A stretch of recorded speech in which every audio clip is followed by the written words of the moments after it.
Da haka ne kuma za mu je ga karin maganar mu na yau tare da Maharas Tasi'u gare ka dan Hausa.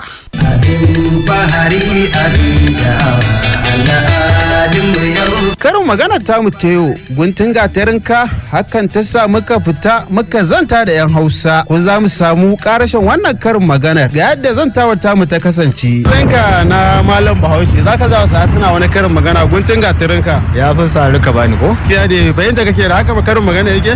Haka yi ya fi sari ka bani. Ya fi sari ka bani. Zanka na Malam Bahaushe zaka ji dan Hausa na karin magana guntun gatarinka Ya fi sari ka bani. ya fi sari ka bani. Cewa guntun gatarinka Ya fi sari ka bani. Ya fi sari ka bani. ba shakka yau karin maganar tamu ta yau da dukkan alamu ya yi sauki domin na ga 'yan Hausa da dama sun amsa hakan yake guntun gatarinka ya fi sari ka bani. Ma'anar wannan karin maganar ana nufin naka koya yake shine naka karka dogara da kayan wani. Ma'anar wannan karin maganar tamu na yau kenan guntun gatarinka ya fi sari ka bani. Maharas Tasi'u rumfa shashirgi.